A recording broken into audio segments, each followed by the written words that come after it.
વિદ્યાર્થી મિત્રો, કેમ છો? મજામાં? હવે આજે આપણે ધોરણ 10 વિજ્ઞાનની શરૂઆત કરશું અને એમાં પણ ધોરણ 10 નું જે વિજ્ઞાન છે આખું એ વિજ્ઞાનના 3 ભાગ પડે છે. કેટલા ભાગ? 3 ભાગ. એ 3 ભાગમાંથી એક ભાગ છે કેમેસ્ટ્રી, જેને કહેવાય રસાયણ વિજ્ઞાન. તમે 9મા ધોરણમાં ભણ્યા છો, ખ્યાલ જ છે. બીજો જે ભાગ પડે છે એ છે ફિઝિક્સ, ભૌતિક શાસ્ત્ર, ભૌતિક વિજ્ઞાન. અને ત્રીજો જે ભાગ પડે છે એ છે બાયોલોજી, જેને કહેવાય જીવ વિજ્ઞાન. આપણે વિદ્યાર્થી મિત્રો એ રીતે શીખશું. સૌથી પહેલા એક પાર્ટ છે આપણે કેમેસ્ટ્રીનો ભણશું, પછી આપણે એક પાર્ટ છે ફિઝિક્સનો ભણશું, પછી આપણે એક પાર્ટ છે બાયોલોજીનો ભણશું. એટલે ભણવાની મજા આવે, ઓલું એકનો એક કંટાળો આવે. વળી પાછી સાયકલ પૂરી થઈ જાય એટલે વળી પાછો બીજો પાર્ટ કેમેસ્ટ્રી, પછી વળી પાછો એક બીજો પાર્ટ છે ફિઝિક્સનો, પછી વળી પાછો બીજો પાર્ટ છે બાયોલોજીનો. આ રીતે આપણે ભણશું. તો આજથી આપણે કેમેસ્ટ્રીથી શરૂઆત કરીએ છીએ. અને કેમેસ્ટ્રીની અંદર આપણે જે પાઠથી શરૂઆત કરીએ છીએ, જે પાઠથી આપણે શ્રી ગણેશાય નમઃ કરીએ છીએ, એ છે આપણો કેમેસ્ટ્રીનો પહેલો પાઠ. બહુ નાનકડો પાઠ છે, સરસ મજાનો સહેલો પાઠ છે. પાઠનું નામ છે રાસાયણિક પ્રક્રિયાઓ અને તેના સમીકરણ. પાઠની આપણે વાત કરીએ તો આની માર્કિંગ સિસ્ટમની વાત કરીએ તો એક પ્રશ્ન પૂછશે 1 માર્કનો, પછી ખાલી જગ્યાએ પૂછે, પછી વિકલ્પો પૂછે, પછી ખરા ખોટા પૂછે, એ વ્યાખ્યા પૂછે. એ બોર્ડનો પ્રશ્ન છે, પણ 1 માર્કનો એક પ્રશ્ન પૂછાશે, ફાઇનલ વાત છે. બીજો એક પ્રશ્ન છે પૂછાશે 3 માર્કનો પૂછાશે, થોડો મોટો પ્રશ્ન પૂછાશે. અને તમે જો ટોટલ માર્ક જો તો 3 ને 4 માર્ક થાય. તો ક્યારેક એકાદ 2 માર્કનો ફેર પડે, પણ એવરેજ 4 માર્કનો આ પાઠમાંથી પૂછશે અને ટોટલ 1 ને 2 એવા 2 પ્રશ્નો પૂછશે. તો આવો શરૂઆત કરીએ કેમેસ્ટ્રીનો પહેલો પાઠ, રાસાયણિક પ્રક્રિયાઓ અને સમીકરણો. આપણે ધોરણ 10 માં સૌથી પહેલા કેમેસ્ટ્રીથી શરૂઆત કરશું, પાઠ નંબર 1 થી. આપણે કઈ રીતે ભણવાના છીએ એના વિશે પહેલા જોઈએ. વિજ્ઞાનની અંદર ઘણાને વિજ્ઞાન સમજાતું નથી કે સાહેબ આ ઓનલાઈન વિજ્ઞાનમાં રાફડો ફાટ્યો છે, પણ અમને વિજ્ઞાન સમજાતું જ નથી. કેટલાય વિડિયો જોયા પણ વિજ્ઞાન સમજવાની કે મજા જ નથી આવતી.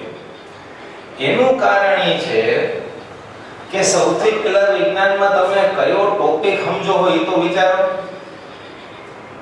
સાહેબ હું ભણાવે છે એ તો તમને ખબર હોવી જોઈએ ને. એટલે આપણે ભણાવવાની પેટર્ન જ એવી છે કે સૌથી પહેલા આપણે પ્રશ્ન શું છે એ જોશું અને પછી એનો જવાબ આપણે વિચારવાનો છે. હું રિપીટ કરું છું, સૌથી પહેલા આપણે વિજ્ઞાનની અંદર આ સાહેબ શું ભણાવવા નીકળ્યા છે એ જોવાનું છે, પ્રશ્ન શું છે એ જોવાનો છે, અને પછી આપણે એનો જવાબ છે એ સમજવાનો છે. તો શરૂઆત કરી દઈએ. ક્વેશ્ચન નંબર 1, 2 માર્કનો પ્રશ્ન એમ છે કે આ રાસાયણિક પ્રક્રિયા એટલે શું અને એનું ઉદાહરણ આપો. હવે જોજો આની અંદર 2 પ્રશ્ન છે. પહેલો પ્રશ્ન કે રાસાયણિક પ્રક્રિયા એટલે શું, આ પહેલો પ્રશ્ન. બીજો પ્રશ્ન એના તમે આપો ઉદાહરણ. એટલે આપણે 2 પ્રશ્નોના જવાબ આપવા પડશે. એમાંથી પહેલો પ્રશ્ન રાસાયણિક પ્રક્રિયા એટલે શું? તો જ્યારે પદાર્થોમાં ફેરફાર થાય એને રાસાયણિક પ્રક્રિયા થઈ કહેવાય. કોઈ પદાર્થ હોય એમાં ફેરફાર થઈ જાય એને રાસાયણિક પ્રક્રિયા થઈ કહેવાય. દાખલા તરીકે તમે ડેરીથી દૂધ લાવ્યા, તપેલાની અંદર દૂધ ભરી દીધું અને એ દૂધ આમને પડ્યું રહ્યું. 5-6 કલાક પછી જોયું તો એ દૂધમાંથી ખાટી વાસ આવવા માંડી. એનો મતલબ કે રાસાયણિક પ્રક્રિયા થઈ ગઈ. તમે જે ડેરીમાંથી દૂધ લાવ્યા હતા, હવે એ દૂધ નથી રહ્યું, એ દૂધ બગડી ગયું છે. બીજું આપણે બધાને ખબર છે લોખંડને કાટ લાગે છે. લોખંડમાં તમે જોવો તો ઓલી કોતરી ઉખડતી હોય. ભૂરા કલરની, કેસરી કલરની, પીળા કલરની ખોતરી ઉપડતી હોય એને લોખંડનો કાટ લાગ્યો કહેવાય. લોખંડ અલગ છે, લોખંડનો કાટ અલગ છે, પદાર્થ બદલી ગયો. બીજું છે દ્રાક્ષનું આથવણ. દ્રાક્ષ છે, ઢોસા છે, ઇડલી છે, ઢોકળા છે. હવે ઢોસા અને ઇડલી નામ સાંભળીને તમારા બધાના મોઢામાં પાણી આવી ગયું છે. કાંઈ વાંધો નહીં, ખાઈ લો. દ્રાક્ષ છે, ઢોસા છે, ઇડલી છે, એમાં આથો આવે પછી ઢોસા ને ઇડલી બને. તો એ આથો આવે છે એટલે આખો પદાર્થ બદલી જાય છે. એને કહેવામાં આવે છે રાસાયણિક પ્રક્રિયા. પછી ખોરાક રાંધવાની જે ક્રિયા છે એ પણ એક રાસાયણિક પ્રક્રિયા જ છે. આપણે જે કાંઈ પણ ઘરે સરસ મજાની રસોઈ બનાવીએ છીએ, ક્યારેક મીઠાઈ બનાવીએ છીએ, આ નાસ્તો બનાવીએ છીએ, જે કાંઈ પણ રસોઈ બનાવીએ છીએ, સરસ મજાની રાસાયણિક પ્રક્રિયા છે જે કરે આપણા રસોડામાં સવાર બપોર સાંજ ચાલુ જ હોય છે. એમાં પણ નવા નવા પદાર્થ ઉત્પન્ન થાય છે. પછી આપણા ખોરાકમાં પાચન થાય છે. પાચન એટલે કટકા થવા. આપણે જે ખોરાક ખાઈએ એના કટકા થાય છે, ટુકડા થાય છે. એ પણ એક રાસાયણિક પ્રક્રિયા છે. બીજું છે આપણે શ્વાસોશ્વાસની ક્રિયા. આપણે શ્વાસમાં ઓક્સિજન લઈએ છીએ. તો એ તો ખબર છે શ્વાસમાં ઓક્સિજન લઈએ છીએ. ભારતમાં 15 કરોડ લોકોને એ ખબર નથી કે આપણે શ્વાસમાં કયો વાયુ લઈએ છીએ. એ બધે એમ કે આપણે હવા લઈને હવા કાઢીએ. આપણે શ્વાસમાં જે ઓક્સિજન વાયુ લઈએ છીએ અને ઉચ્છ્વાસમાં જે કાર્બન ડાયોક્સાઇડ વાયુ કાઢીએ છીએ એ પણ એક રાસાયણિક પ્રક્રિયા છે. તો 2 માર્કનો પ્રશ્ન નંબર 1 પૂરો. હવે આપણે ક્વેશ્ચન નંબર 2 લેશું. ફરી પાછા એલર્ટ થઈ જાજો. ભાઈ તમે બધા એમ કહેશો કે YouTube માં અને આ ઓનલાઈન વિડિયોમાં અમને કઈ સમજાતું નહીં, તમને નહીં સમજાય. સમજાશે ક્યારે? તમારે પહેલા એ જોવાનું છે કે સાહેબ કયો પ્રશ્ન ભણાવે છે અને એનો જવાબ શું છે. આની ઉપર ધ્યાન દેવાનું છે, આની ઉપર ધ્યાન દેવાનું છે. ચાલો તો પ્રશ્ન નંબર 2 માર્કનો આ પ્રશ્ન પૂછાઈ શકે. પ્રશ્ન એમ છે કે રાસાયણિક પ્રક્રિયા દરમિયાન કેવા ફેરફારો થાય છે. ભાઈ રાસાયણિક પ્રક્રિયા થતી તો કંઈક ને કંઈક ફેરફાર થતા હોય. યામ નામનું બધું પ્રયોગ એ દરમિયાન કંઈક ફેરફારો થતા હોય. એ ફેરફાર કેવા હોય? સૌથી પહેલા તો ઘણીવાર અવસ્થા બદલાઈ જાય. અવસ્થા 3 પ્રકારની હોય: ઘન, પ્રવાહી અને વાયુ.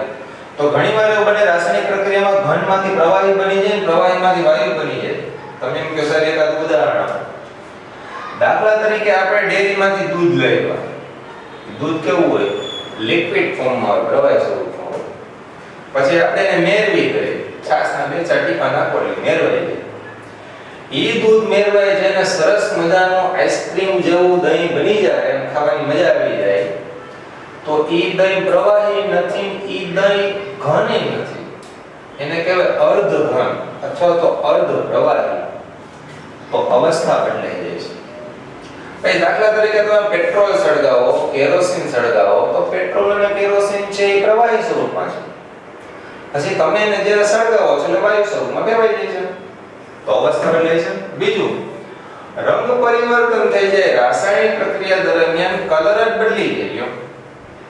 કલરમાં ચેન્જ થઈ જાય. દાખલા તરીકે તમે સફેદ કલરનો કાગળ લઈ આવો, તમે એને સળગાવો એટલે ઈ બ્લેક થઈ જાય. સફેદ કાગળ છે એ બ્લેક થઈ જાય. તો એ પણ એક રંગ પરિવર્તન છે. પછી ઘણીવાર વાયુ ઉત્પન્ન થાય. એવું જોવા મળે કે રાસાયણિક પ્રક્રિયા દરમિયાન વાયુ ઉત્પન્ન થાય. સંક્રાંતની અંદર મકર સંક્રાંતમાં તમે બધા આ આકારવાળા તમે ફુગા લઈ આવો છો. કેવા સરસ ફુગા હોતા હોય મકર સંક્રાંતની અંદર. અને એમાં તમે જો ઓલા ઉપર ઉડેવા ફુગા તમે લેવા જાઓ, 40 રૂપિયાના 50 રૂપિયાના ફુગા, તો એની પાસે જે ઓલું મશીન જેવું હોય છે લાલ કલરનું, એની અંદર જે એની રાસાયણિક પ્રક્રિયા થાય છે અને એમાંથી નવો વાયુ ઉત્પન્ન થાય છે. બીજું ઉદાહરણ, એસિડ હોય એમાં તમે ધાતુ નાખો. દાખલા તરીકે સલ્ફ્યુરિક એસિડ છે એમાં તમે ધાતુ નાખો તો એમાં એવી પ્રક્રિયા થાય છે અને હાઇડ્રોજન વાયુ ઉત્પન્ન થાય છે. તો ઘણી રાસાયણિક પ્રક્રિયાઓ એવી હોય છે કે એમાં વાયુ ઉત્પન્ન થાય છે. પછી ઘણીવાર એવું જોવા મળે કે તાપમાનમાં ફેરફાર થાય. કા ગરમી બહુ વધી જાય, કા ગરમી બહુ ઘટી જાય. એને કહેવાય રાસાયણિક ફેરફાર, તાપમાનમાં ફેરફાર. તો દાખલા તરીકે આપણે જ્યારે કોલસાને સળગીની અંદર સળગાવીએ છીએ, પેટ્રોલ સળગે છે, ડીઝલ સળગે છે, લાકડા સળગે છે, કાગળ સળગે છે, આ બધી વસ્તુ જ્યારે સળગે છે ત્યારે એની અંદર તમે જો તો ભયંકર ગરમી ઉત્પન્ન થાય છે. તો એ રાસાયણિક પ્રક્રિયા છે. તો આમ રાસાયણિક પ્રક્રિયા જ્યારે થતી હોય ત્યારે એમાં આટલા ફેરફાર થાય છે. તો હવે આપણે પ્રશ્ન નંબર 3 શીખીશું. પ્રશ્ન નંબર 3 એમ છે, જો પ્રશ્ન નંબર 3 માં અમારી પાસે બે પ્રશ્ન છે. એટલે આ પ્રશ્ન ટોટલ થઈ 3 માર્ક. બે પ્રશ્નોમાંથી છે, એમાંથી પહેલો પ્રશ્ન એમ છે કે રાસાયણિક સમીકરણની વ્યાખ્યા આપો. પહેલો પ્રશ્ન. બીજો પ્રશ્ન એમ છે કે રાસાયણિક સમીકરણની લાક્ષણિકતા આપો. એટલે ટોટલ બે પ્રશ્નો હોય છે.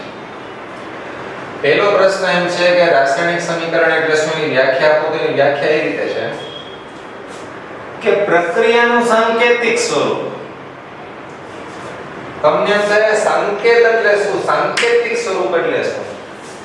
ભાઈ મોબાઈલમાં છે ને ફેસબુક એવું લખ્યું ન હોય, એનો સંકેત હોય. આવો એનો સંકેત હોય, તમને ખબર પડી જાય ફેસબુક જ છે. મોબાઈલ ની અંદર એવું લખ્યું ન હોય આ WhatsApp ની એપ્લિકેશન છે, એમાં આવો કઈક એનું સિમ્બોલ હોય, આવો કઈક, એટલે તમને ખબર પડી જાય WhatsApp જ છે. એવી રીતે જે રાસાયણિક સમીકરણો છે એના પણ સંકેત છે. તમને WhatsApp સમજાઈ જાય, Facebook નો સંકેત સમજાઈ જાય, બીજા ઘણા સંકેત સમજાઈ જાય, પણ આમાં તમને વાંધો આવે. તો જે રાસાયણિક પ્રક્રિયા થાય છે એનો જ એકાદો સંકેત છે, એને કહેવાય સાંકેતિક સ્વરૂપ. તમને એમ થાય વધારે સમજાવો. દાખલા તરીકે આપણે એમ બોલીએ કે હાઇડ્રોજન અને ઓક્સિજન બે ભેગા થઈને પાણી બને છે, તો આને શાબ્દિક સ્વરૂપ કહેવાય. પણ આ જે હાઇડ્રોજન છે આ એનો સંકેત કહેવાય H. આ ઓક્સિજન છે આ એનો સંકેત કહેવાય, અને આ જે પાણી છે એનો સંકેત કહેવાય H2O. હવે સમજાણું કે હું સમજાણું? હજી કહું છું કે આને આપણે બોલ્યા કહેવાય અથવા તો લખ્યું કહેવાય. આપણે એમ કહીએ ફેસબુક, આ એનો સંકેત. આપણે એમ કહીએ WhatsApp, આવો એનો સંકેત. એમ આપણે એમ કહીએ હાઇડ્રોજન, આ એનો સંકેત. આપણે એમ કહીએ ઓક્સિજન, આ એનો સંકેત. આપણે એમ કહીએ પાણી, તો આ એનો સંકેત. તો આવા જે સાંકેતિક સ્વરૂપમાં લખવામાં આવે છે એને કહેવાય રાસાયણિક સમીકરણ. આને રાસાયણિક સમીકરણ નો કહેવાય, આને રાસાયણિક સમીકરણ કહેવાય. તો હવે વ્યાખ્યા વાંચો. રાસાયણિક પ્રક્રિયાના, આ થઈ ગઈ રાસાયણિક પ્રક્રિયા, ના સાંકેતિક, આ થઈ ગયા એના સંકેતો. આ જે સંકેતોનું આખું જે ગ્રુપ છે આને કહેવામાં આવે છે રાસાયણિક સમીકરણ. રેડી? જો સમજાય એટલું સમજજો, નો સમજાય તો જરાક છે ને કોમેન્ટમાં લખજો કે સાહેબ આ ટોપિક વધારે સમજાવો અથવા તો આ ટોપિક આમ કરાવો, એટલે ખબર પડે. ચાલો આ પ્રશ્ન થઈ ગયો પૂરો. હવે આપણે એના પછીના પ્રશ્નમાં આવી છીએ કે રાસાયણિક સમીકરણ છે એની લાક્ષણિકતા જણાવો. લાક્ષણિકતા એટલે તમને જ્યારે કોઈ એમ કહે કે આની લાક્ષણિકતા જણાવો, એટલે લાક્ષણિકતાનો મતલબ એમ થાય કે કેવા છે. લાક્ષણિકતાનો મતલબ શું થાય? સમીકરણ કેવા હોય, એને કેમ લખાય, એમાં કઈ બાબતોનું ધ્યાન રાખવાનું. ઓકે, પહેલું ઉદાહરણ સમજો. આપણે 2 માર્કનો પ્રશ્ન પૂછાઈ શકે લાક્ષણિકતાઓ. એ લાક્ષણિકતા વિશે આપણે વધારે શીખવાનું છે. પહેલી લાક્ષણિકતા, પ્રક્રિયકો હંમેશા ડાબી બાજુ લખવાના અને નિપજો હંમેશા જમણી બાજુ લખવાની. પ્રક્રિયકો ક્યાં લખવાના? ડાબી બાજુ. નિપજ ક્યાં લખવાનું? જમણી બાજુ. હવે આ પ્રક્રિયકો એટલે શું? તો જેમાંથી જે બને એમાંથી આ જેમાંથી જે છે ને એને કહેવાય પ્રક્રિયકો, અને જે બને ને એને કહેવાય નિપજ. સાવ સાદું ઉદાહરણ લઈએ, આપણે નથી બહુ અઘરા ઉદાહરણ લેવા. આપણે સાદું સિમ્પલ ઉદાહરણ લઈએ. દાખલા તરીકે સવારમાં આપણે ચા પીતા હોય તો એમાં આપણે દૂધ નાખી, ભૂકી નાખી, થોડી ઘણી ખાંડ નાખી, આટલી વસ્તુ ભેગી કરી. તો આ બધાય ભેગા થાય છે. આને કહેવાય પ્રક્રિયકો. અને 10-15 મિનિટ હાઈ ક્લાસ ગરમ થઈ જાય, ગરમા ગરમ ચા ના ઉભરા આવી જાય, કે ચા બની જાય, તો ઈ ચાને કહેવાય નિપજ. પ્રક્રિયકો કોને કહેવાય? જે ભેગા થાય. દૂધ, ચાની ભૂકી, ખાંડ આ બધા ભેગા થાય છે. તો આને શું કહેવાય? પ્રક્રિયક. અને એ બધામાંથી છેલ્લે બન્યું શું? તો કે ગરમા ગરમ ચા બની. તો આને કહેવાય નિપજ. જે ભેગા થાય એને કહેવાય પ્રક્રિયકો. જે બને એને શું કહેવાય? નિપજ. પણ પરીક્ષામાં આવા ઉદાહરણ ન લગાય. ચા ને દૂધ ને ખાંડ ને ખરાબ લાગે. તો આપણે થોડું વિજ્ઞાનમાં જઈએ. આપણે એમ કે ભાઈ હાઇડ્રોજન ને ઓક્સિજન ભેગા થઈને પાણી બને છે. તો હાઇડ્રોજન અને ઓક્સિજન ને શું કહેવાય? પ્રક્રિયકો. એ આ જે તીર છે એ તીરની ડાબી બાજુ લખે. અને આપણે કે બન્યું શું? તો બન્યું પાણી. તો પાણી જે છે એને આ જે તીર છે એને જમણી બાજુ લખાય. ઓકે? તો પહેલું લક્ષણ આપણે શું શીખ્યા? આને શું કહેવાય? તીર. તીરની ડાબી બાજુ શું આવે? પ્રક્રિયકો. આ તીરની જમણી બાજુ શું આવે? નિપજો. તમને કોઈ પૂછે પ્રક્રિયકો એટલે શું? જે જોડાય, પ્રક્રિયા માટે ભેગા થાય એને કહેવાય પ્રક્રિયકો. અને પ્રક્રિયકો બધી પ્રક્રિયા કરી લે છેલ્લે જે બને એને શું કહેવાય? નિપજ. ઓકે. બીજી લાક્ષણિકતા. એના પછીની લાક્ષણિકતા, સમીકરણ સંતુલિત હોવું જોઈએ. સમીકરણ બેલેન્સ હોવું જોઈએ. આ બાજુ જેટલા હાઇડ્રોજન હોય એટલા જ હાઇડ્રોજન છે આ બાજુ હોય. આ બાજુ હાઇડ્રોજન કેટલા છે? 2 2 4. આ બાજુ હાઇડ્રોજન કેટલા હોવા જોઈએ? 2 2 4. ઓક્સિજન અહીંયા કેટલા છે? 2. અહીંયા પણ ઓક્સિજન કેટલા છે? 2. એટલે સંતુલિત હોવું એટલે જે ડાબી બાજુ જેટલા અણુ પરમાણુ હોય એ જ અણુ પરમાણુ છે એટલે જ જમણી બાજુ હોવો જોઈએ.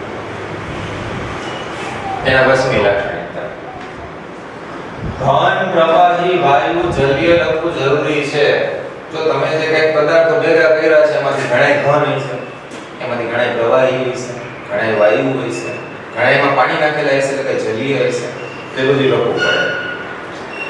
દાખલા તરીકે આ હાઇડ્રોજન છે, એ હાઇડ્રોજન કેવો હોય? તો કે વાયુ હોય. તો અહીં લખવાનો ગેસ G. ભાઈ ઓક્સિજન આપણે શ્વાસમાં લઈએ છીએ કેવો હોય? ઘન હોય, પ્રવાહી હોય, વાયુ હોય કે ઘન હોય? વાયુ હોય. તો અહીં લખવાનો ગેસ નો G. પછી પાણી છે એ જનરલી કેવું હોય? લિક્વિડ ફોર્મમાં હોય અથવા તો વરાળ ગેસ ફોર્મમાં હોય. જો એ પાણી છે લિક્વિડ ફોર્મમાં હોય તો અહીંયા શું લખવાનું?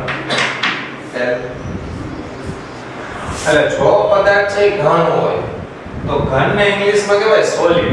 તો હું લખવાનું S. જો એ પદાર્થ પ્રવાહી હોય તો પ્રવાહીને શું કહેવાય? લિક્વિડ. તો હું લખવાનું L. જો એ વાયુ હોય તો વાયુને શું કહેવાય? ગેસ. તો શું લખવાનું? G. અને જો એ જલીય હોય, પદાર્થમાં પાણી નાખેલું હોય, જલીય હોય તો એને એક્વાયસ કહેવાય. એને શું કહેવાય? એક્યુ લખાય. ઓકે.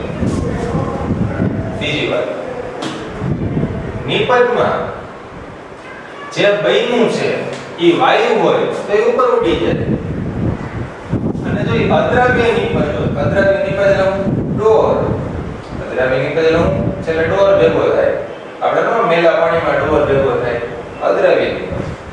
તો અદ્રાવ્ય નિપજ છે ક્યાં બેહી જાય? નીચે બેહી જાય. એમાં આવી નિશાની કરવાની. દાખલા તરીકે તમે કાર્બન ને ઓક્સિજન બે ભેગા કરો, કોલસો હોય, કોલસોને હળગાવો. કોલસો એટલે કાર્બન, એને તમે હળગાવો એટલે ધુમાડો ઉત્પન્ન થાય, કાર્બન ડાયોક્સાઇડ ઉત્પન્ન થાય. એ કાર્બન ડાયોક્સાઇડ ક્યાં વયો જાય? ઉપર. તો એ ઉપરની આરો કરવાનો. અને ઘણીવાર એવું થાય પ્રક્રિયામાં ડોર ઉત્પન્ન થાય. તો ડોર ક્યાં બેહી જાય? નીચે. તો આવી નિશાની કરવાની. દાખલા તરીકે આ સિલ્વર નાઇટ્રેટ છે અને સોડિયમ ક્લોરાઇડ છે, બે ભેગા થઈને સોડિયમ નાઇટ્રેટ અને સિલ્વર ક્લોરાઇડ બનાવે છે. તો સિલ્વર ક્લોરાઇડ શું છે? એક પ્રકારનો ડોર છે. એક પ્રકારનો શું છે? ડોર. અને ડોર ક્યાં બેહી જાય?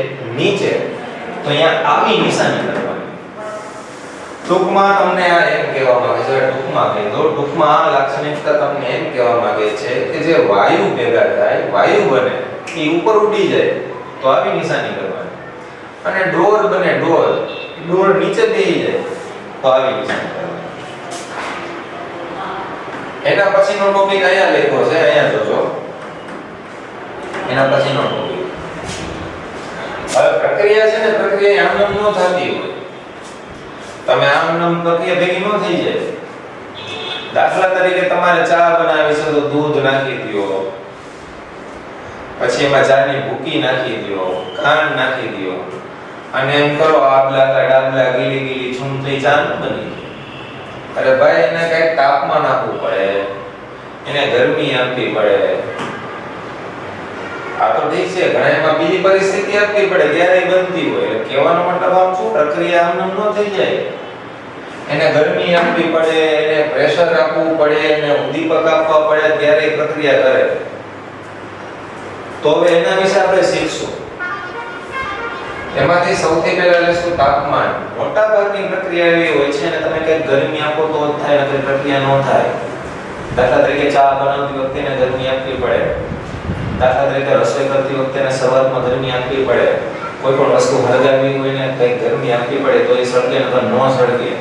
એટલે જે પ્રક્રિયાઓ છે ને કંઈક ને કંઈક તાપમાન આપવું પડે છે, એ તાપમાન પણ લખવાનું પડે. દાખલા તરીકે તમે જુઓ, નાઇટ્રોજન ને હાઇડ્રોજન ભેગા થઈને એમોનિયા બને છે. એમોનિયા વાળું નામ સાંભળ્યું? ડુંગળી સુધારો એટલે જે વાયુ તમને ને એમોનિયા. નાઇટ્રોજન ને હાઇડ્રોજન માંથી એમોનિયા બને એ વાત સાચી, પણ એને આટલું તાપમાન આપવું પડે. 773 કેલ્વિન તમે તાપમાન આપો ને તો એ જોડાય, નકર જોડાય નહીં. તો આને કહેવાય તાપમાન. એ તાપમાન દર્શાવવું પડે. બીજું એ છે કે ઘણી પ્રક્રિયામાં ઉદ્દીપકોની જરૂર પડે. ઉદ્દીપક એટલે શું? પ્રક્રિયા થવામાં મદદ કરે, ભાગ ન લે. કોને કહેવાય ઉદ્દીપક? પ્રક્રિયા કરવામાં મદદ કરે પણ ભાગ લે નહીં, એને શું કહેવાય? ઉદ્દીપક. દાખલા તરીકે લગ્ન થતા હોય અને બે માણસ ફેરા લેતા હોય તો અહીંયા અદા છે ને ઉદ્દીપક જેવું કામ કરે.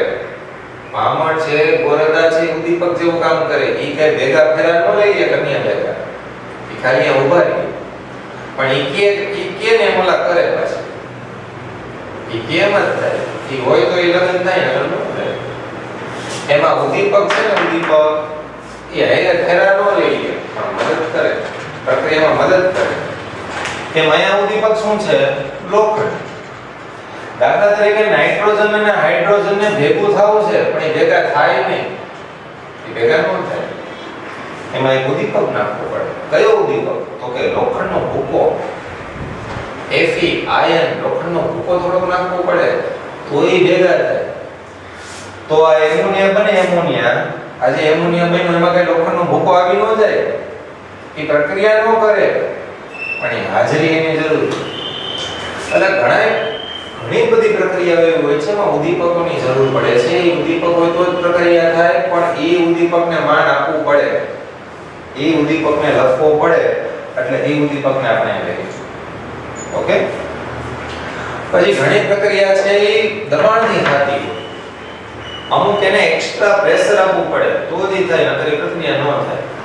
આપણે કેમ ઘરે કઠોળ છે, કઠોળ એને તાત્કાલિક બાફવા હોય તો તપેલામાં બફાય નહીં, એને કુકરમાં નાખીને એક્સ્ટ્રા પ્રેશર આપવું પડે તો ઈ થાય. એમ ઘણી પ્રક્રિયા છે એવી હોય, અને દાખલા તરીકે કુકર જેવી મોટી ભઠ્ઠી હોય, એ કુકર જેવી મોટી ભઠ્ઠીમાં એને એક્સ્ટ્રા પ્રેશર આપે, પ્રેશર આપી નીચેથી ગરમ કરે, અને પછી જે પ્રક્રિયકો થાય, પછી જે પ્રક્રિયકો જોડાય, અને પછી જ નિપજો બને. એમ અહીંયા પણ આ નાઇટ્રોજન ને હાઇડ્રોજન ને ભઠ્ઠીની અંદર ભર્યા છે અને એને આટલું પ્રેશર આપ્યું છે. આ પ્રેશરનું માપ છે 200 થી 300 વાતાવરણ દબાણ એને આપ્યું છે. આ વાતાવરણમાં જેટલું દબાણ છે એને તમે એક ગણો, એના કરતા 300 ગણું પ્રેશર આપ્યું છે. વિચાર કરો, અત્યારે આપણે આ દુનિયામાં જે જીવી રહ્યા છીએ અને આપણે જે પ્રેશર લાગે છે એ પ્રેશર એક ગણું છે. એના કરતા 300 ગણું પ્રેશર આવ્યું ત્યારે આ બે ભેગા થાય.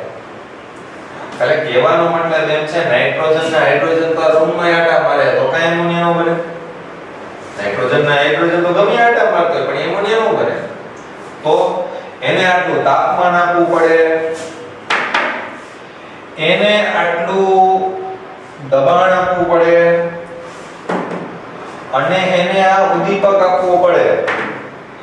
આમ તાપમાન, દબાણ અને ઉદ્દીપક આ ત્રણ વસ્તુ તમે એને આપો તો જ એમોનિયા બને છે, નકર કઈ એમોનિયા બનતો નથી. એટલે છેલ્લી લાક્ષણિકતા આપણી એ છે કે રાસાયણિક પ્રક્રિયા કઈ મફતમાં નથી થઈ જતી કે ગીલી છૂમ કરો તો નથી થઈ જતી.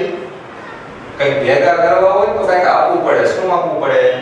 તો કે આ ત્રણ વસ્તુ આપવી પડે. ઉદ્દીપક આપો, તાપમાન આપો, દબાણ આપો, એટલે પ્રક્રિયા કરે.